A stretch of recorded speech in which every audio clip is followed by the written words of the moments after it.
Webb of Conspiracy. Here is your host, Adam Webb.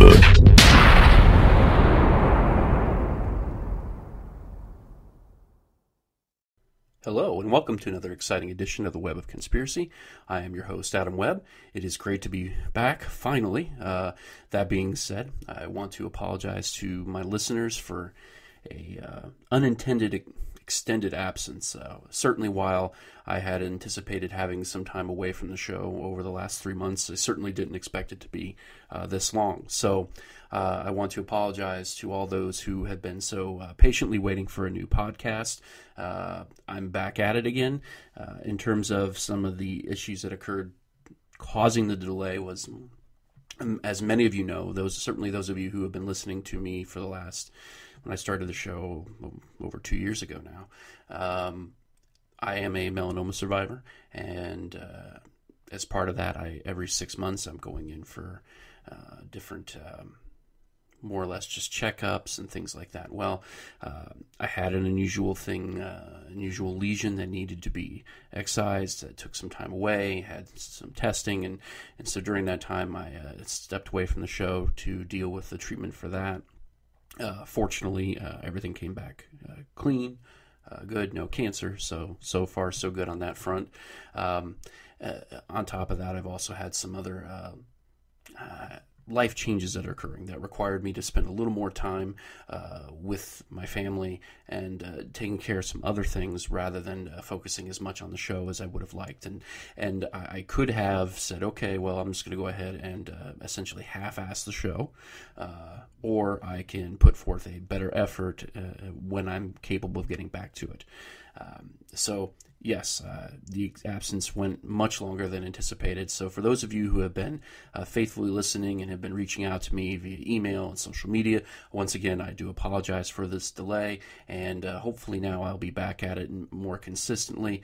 I know that there will be another break, another week there in beginning of August, where there won't be an episode, and as that time gets closer, I will announce that as well in advance.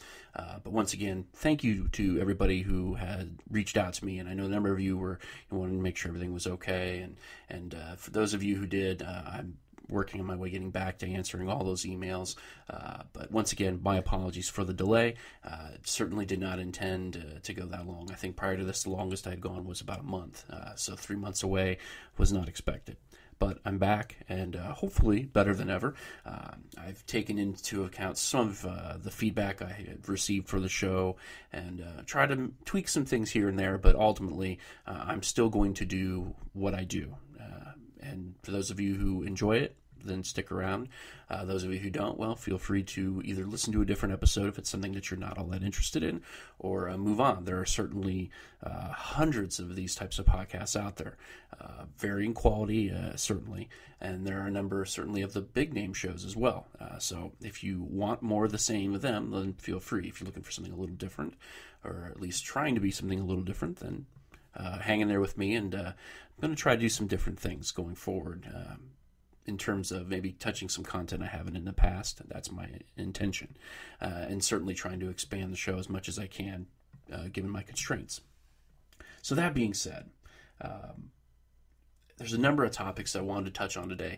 I usually, I enjoy trying to focus solely on one topic for an extended period. Well, I've been gone so long, and there's a number of different stories I wanted to touch on, at least briefly. And some of them, yes, are going to be a little bit dated because it's been 3 months, but nevertheless, I wanted to give my take and sort of bring up some questions and some things that I have been thinking about in terms of some of these topics. One of the most prominent, and I had touched on it briefly, and it's now essentially in full effect, is this whole Jade Helm 15 event. Certainly, the conspiracy circles are very concerned, and yes, I know that I can sound a little bit like a broken record, but I do this for the fans who haven't been listening or haven't listened to every single podcast I've released, is that I've always been a little more skeptical of some of the conspiracy theory things. But having done this show, I find myself slowly, going down the rabbit hole, essentially, right? The more that I research, the more I begin to question, well, maybe there really is something to some of these conspiracy theories. And the case of Jade Helm 15 is one that is a little bit concerning for a number of reasons.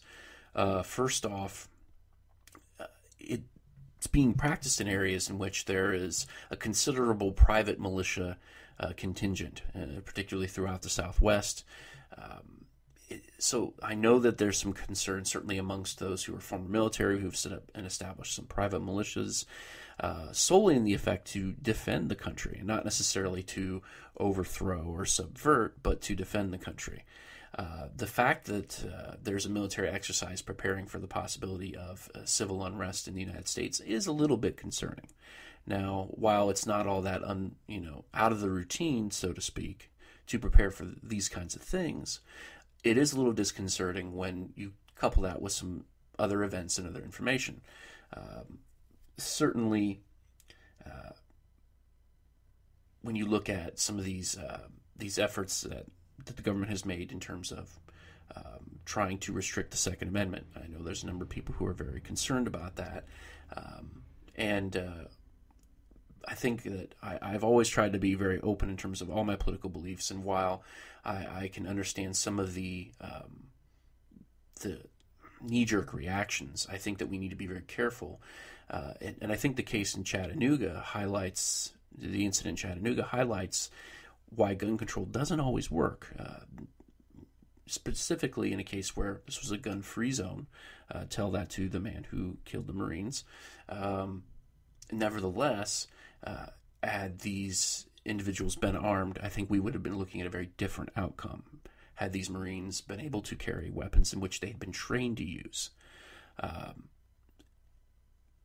So, building on this, and the reason that I brought up Chattanooga is that there seems to be a contingent in the conspiracy circles that, I'm not going to use the word false flag because I think that's a little strong and not quite the adequate description for the event.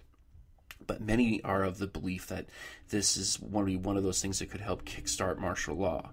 But interestingly enough, there's been certainly very little coverage in the media about it. I wonder why. In terms of the reaction to how do we prevent this kind of thing.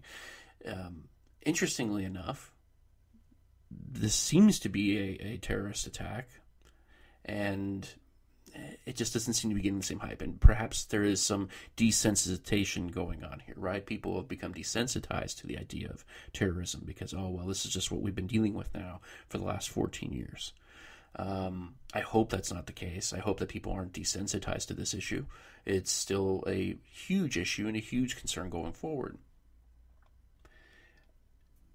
What caught my attention more than anything, and I know I've spoken with some individuals about this, some family members about this, but the video that has been subsequently released by Anonymous, essentially trying to prepare the United States for the enactment of Jade Helm 15 and the collapse of the dollar, basically spiraling the United States into a place of chaos.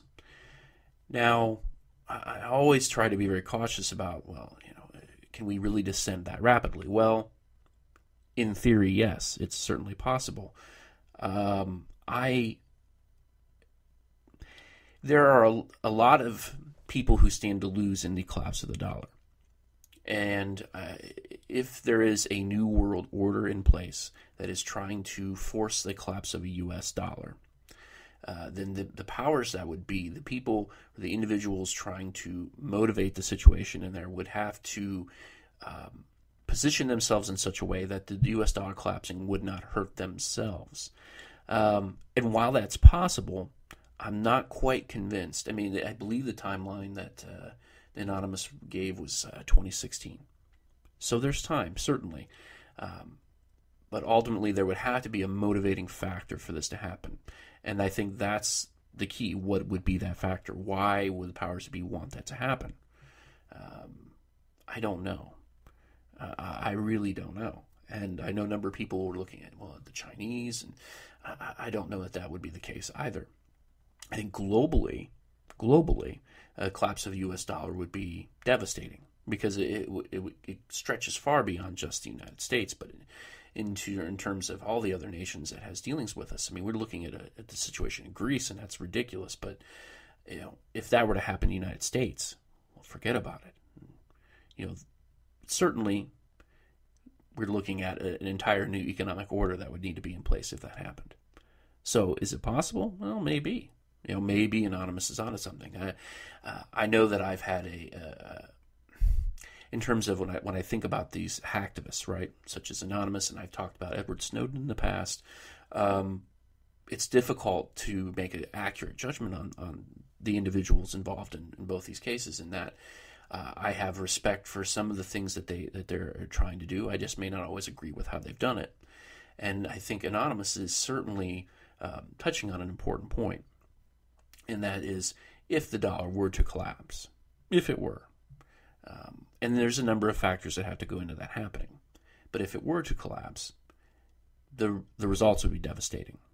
And I think that the fear of that is legitimate. We should be concerned about economic well-being, especially, and they bring up an excellent point in regards to unemployment rates in the United States. The way the unemployment is measured is completely bogus.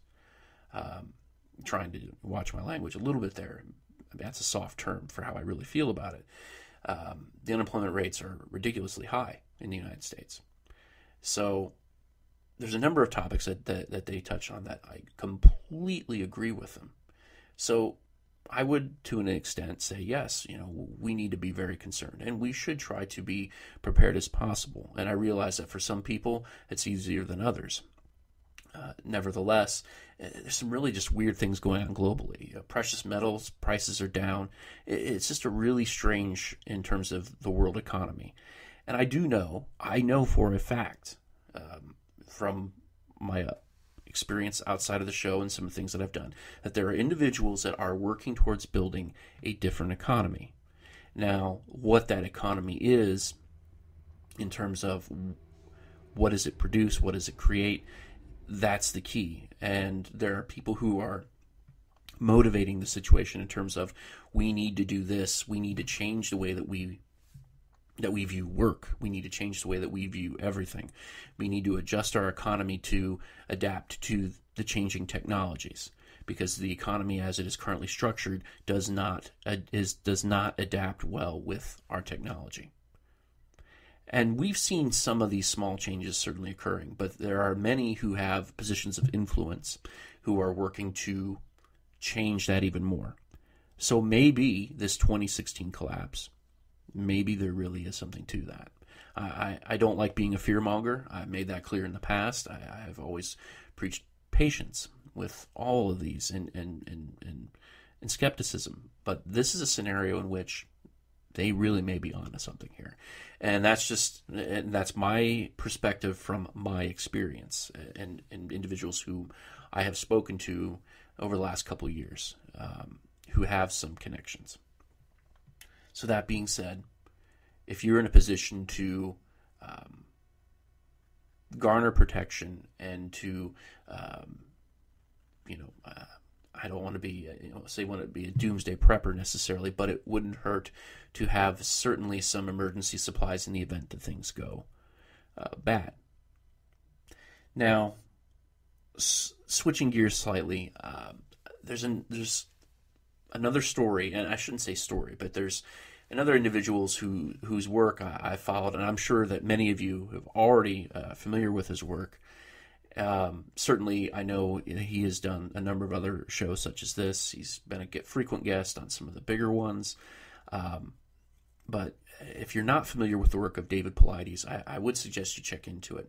Really interesting stuff. He has this project, Can-Am Missing Project. He's written books called Missing 411, and there's some others that he's given subsequent subtitles to in sequels. Essentially, his work involves researching these unusual disappearances of people, particularly in national parks throughout the nation. And there's different clusters, certainly, but his work now, it focuses on a very unusual set of circumstances in which people go missing. In terms of, one of the more interesting stories that he gives, and it's on his website, canammissing.com, the story of Jared Adadero. And this was in his book, Missing 411, and covering the western United States. Child went missing in 1999. With his family, got a little bit ahead, and it's a tragic story because, they're talking about a young child who was 3 years old, vanished hiking with a group of people that were staying at his father's resort. Unfortunately, went missing. He was ultimately found. His remains were found after there had been extensive searching done. Couldn't find him. Found his remains 4 years later, but found him in very unusual circumstances. Just really strange. A skull cap is found at one of his shoes on a boulder. The shoes looked like they didn't age. The way that the remains, what they could find in terms of clothing and whatnot, what were found anyways, didn't appear to be a victim of a predator attack, which is ultimately what the sheriff's office had ruled.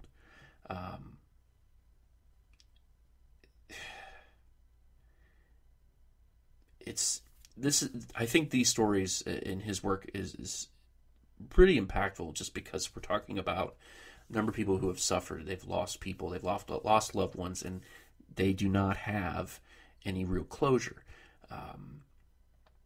A situation where like this, where the cadaver dogs and scent dogs weren't able to track him, it's almost as though he completely disappeared and then he just reappears.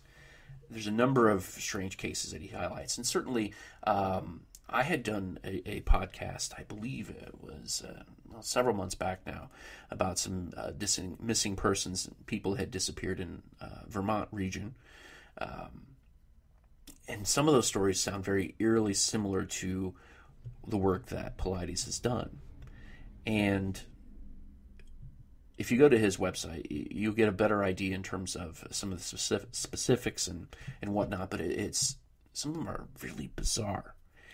And Paulides, while he's very careful he holds back what it is that he believes it is. If you do some research into Paulides, you can tell that he has some affiliation with some Bigfoot and Sasquatch research organizations. So it would seem that if you were to really press him into divulging what he ultimately thinks is going on, it would seem that would be his explanation, that perhaps these are abductions from some sort of Sasquatch. However, some of the other theories that go along with this, you can't ignore maybe all possibility that we're talking about serial killers. We know, I don't know what the exact statistics are from the FBI, but I think at one point there's maybe 25 active serial killers in the United States at any given point in time. Don't hold me to that number. It may be a little higher, maybe a little lower, but still, it's a scary thought. So maybe some of these disappearances could be explained by that, certainly. But there are a number of other explanations that people have given, some really strange ones. Certainly the idea of UFO abduction. There have been discussions that perhaps these are individuals who are in some sort of alternate dimension. They found some sort of portal. They're moving into a realm that we're not seeing, and then all of a sudden, after some time, their remains, whatever may happen when they're on this other dimension, end up reappearing. There are others who believe that this is some sort of demonic work, and then there are others who believe that there may be some sort of forced spirits, right? I mean, you certainly look at Europe, and there are a number of tales of forest spirits. Germany's Black Forest has a number associated with them, and you look at, I think, Iceland, where they won't move boulders. They will build roads around them rather than disturb the spirits that are attached there and associated with that. So the idea that maybe there is something supernatural or paranormal happening in these missing cases adds some mystery to it. And the other scary aspect is that these are happening in national parks. where people are regularly and routinely visiting with their families, having picnics, vacations. And while, yes, certainly some of these people that, they've disappeared, they find their bodies and they can come up with the evidence suggests very common types of things that you would expect, right? Death from a steep fall, injuries consistent with predator attacks, those kinds of things, and certainly even other injuries that have occurred and eventual death as a result of those injuries. By all means, those circumstances do happen. But it's when you get these bizarre ones where you're talking about kids that are hiking for several miles, infants, and I don't want to say infants, but certainly toddlers, 3 years old, who physically you have to question their ability to do some of the things that they would have had to have done over the distances that they would have had to have done in the conditions. You're talking several thousand feet in elevation, many cases wintry conditions or difficult conditions, stormy conditions, in which you find that the individuals have gone uphill instead of downhill. Cases where people who are seasoned hikers disappear, just completely vanish, and that leads me to a third topic that I want to discuss. And I'm not sure if Pilates has gotten into this topic, into this particular case. My guess is he probably has. But it's the case of he's sort of more or less an amateur hiker. He had a YouTube channel and he posted some videos, and he had a little bit of a following on YouTube. And it's a gentleman by the name of Kenny Veach. Now, Kenny Veach was exploring all throughout Nevada and some of these other areas in the Southwest, and he released a number of videos. And back in November of 2014, he had encountered something that was really unusual, and he had posted it in one of his last videos where he talked about this M cave that's shaped like the letter M that he encountered, that it actually terrified him because his whole body felt like he was vibrating. He felt like it was something that he had never been able to describe. And I'll read you his quote. He put this on a video, and he even talks about it briefly in the last video posted. This is something one of the comments that he had posted up on this particular video. He says, "This ain't nothing. I'm a long-distance hiker. One time during one of my hikes out by Nellis Air Force Base, I found a hidden cave. The entrance to the cave was shaped like a perfect capital M. I always enter every cave I find, but as I began to enter this particular cave, my whole body began to vibrate. The closer I got to the cave entrance, the worse the vibrating became. Suddenly I became very scared and hightailed it out of there. That was one of the strangest things that has ever happened to me." Now, Kenny usually, he typically would hike with, his gear and had a gun for safety. That particular day he hadn't, so he received a number of people requesting that he go back out to that cave. So a few days later, he set out to go back to that cave. This time he went with gear and with a gun. Unfortunately, he made a habit of not taking GPS with him, which in this particular case was probably not a good idea. So he went to this site, to this cave, and at least that's the belief, because he's never been found. He has completely disappeared. No sign, no evidence. Unfortunately, being that it was going into the winter months and some of those higher elevations, the search parties eventually were canceled, and he's never been found. Strange circumstances indeed with him as well. There are, of course, a number of people who are speculating, well, it was near Nellis Air Force Base in Nevada, and of course, we're talking about a number of UFO activity and UFO claims that have been associated with that area, and of course Area 51 and whatnot, but that whole area has a certain mystique about it in terms of the UFO community. So perhaps there are people who are claiming that there is some sort of extraterrestrial event occurring here. Either he was perhaps abducted, or he came across some sort of interdimensional travel a location which many have speculated may be the case of places such as the Bermuda Triangle and things like that, something that opens and closes at certain points in time, and he felt that vibrating through his whole body, and as he went into this cave, maybe he did end up someplace else. If in fact there is nothing paranormal about this, then unfortunately he is somewhere, and at this point he is dead, most likely. The odds are not in his favor of surviving that long by any means. They've searched the cave, they've searched the area, haven't been able to find him, and we're talking now 9 months since his disappearance. So maybe eventually at some point some remains will appear, such as we certainly as demonstrated in Pilates' case that I had mentioned, and a number of others that he talks about, where after maybe several years some of these remains will be found. Ultimately the question will be whether or not, if he is ever found, and if he is, what will the evidence support? What will it show? It's unfortunate. I mean, it really is when you think about, maybe if he'd have brought the GPS with him, if there is a traditional, a natural explanation, then we would have found this and had some closure for him, and well as for his family and for his friends. But unfortunately, that's not going to happen. And who knows? There have been other cases reported where technology in these cases has failed individuals. So perhaps, just perhaps, it wouldn't have made a difference. Nevertheless, this is an instance that I find it fascinating simply because we're talking about, this was a gentleman who was an experienced hiker and fairly confident. Now, unfortunately, sometimes confidence can be a bit of a detriment as well. But nevertheless, he was experienced enough. He knew the area. He knew the conditions in which he was hiking. And physically, he was capable of hiking several miles in a day. He was in good physical condition, and he was able to physically withstand the rigors of what he did.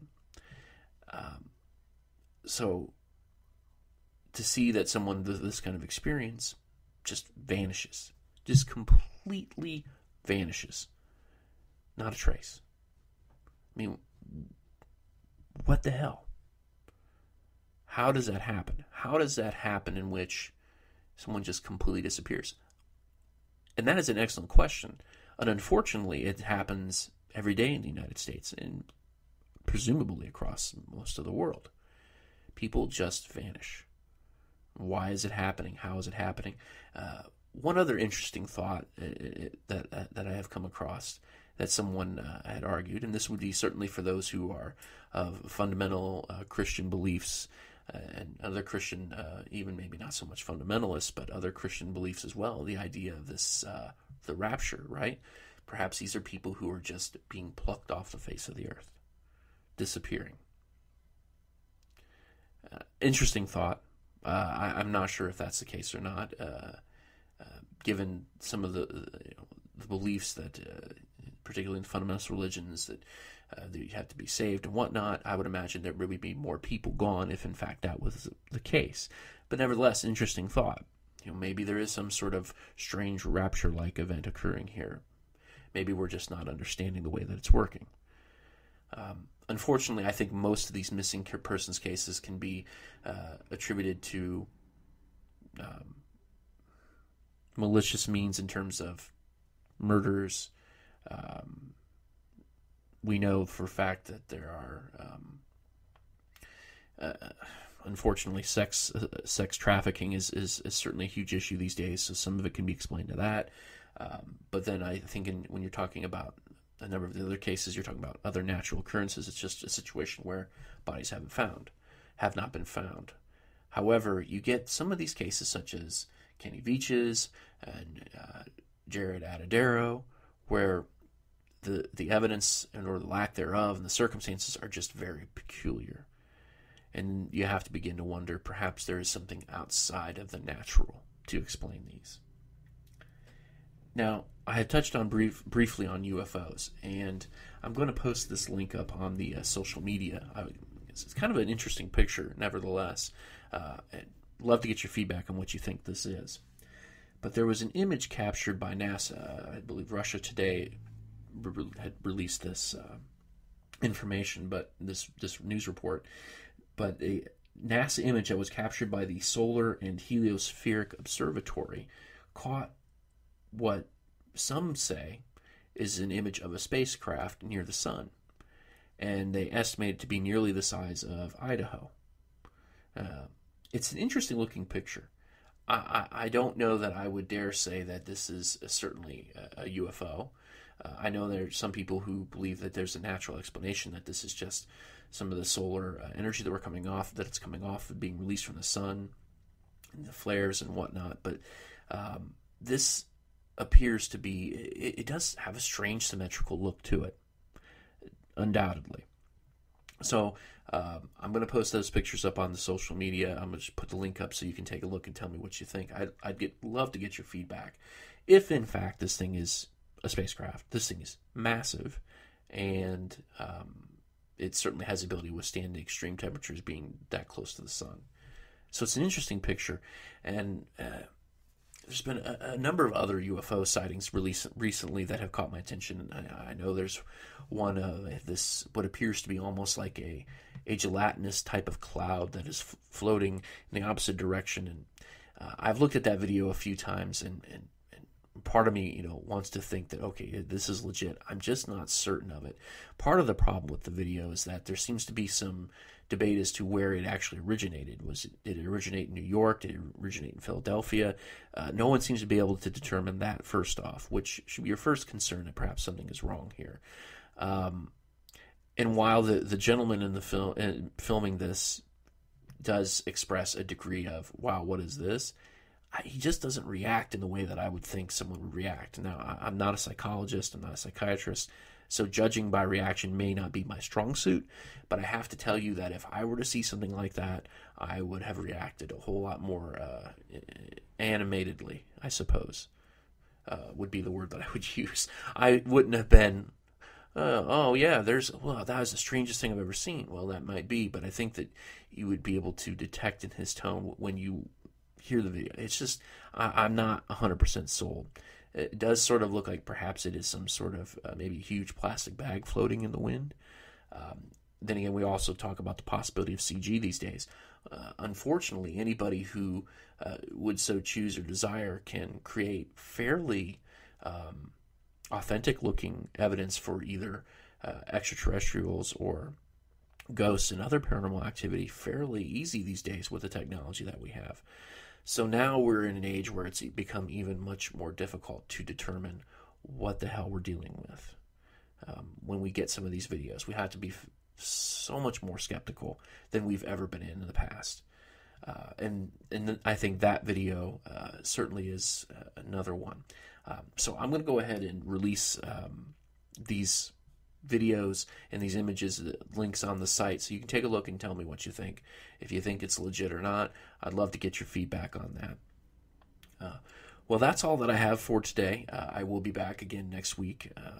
Topics still yet to be determined. I'm flipping through and going through a number of things, and I may delve a little deeper in some of the stories that I've done this time. May do a whole show dedicated to it. We'll see. I'll check into that. But once again, I just want to thank everybody for continuing to support the show. For those of you who have been patiently waiting, and I apologize for the delay, and hopefully this type of delay won't happen going forward anymore. But nevertheless, thank you for your support, and thank you for your concern, and thank you for everything, and I hope you have a great week.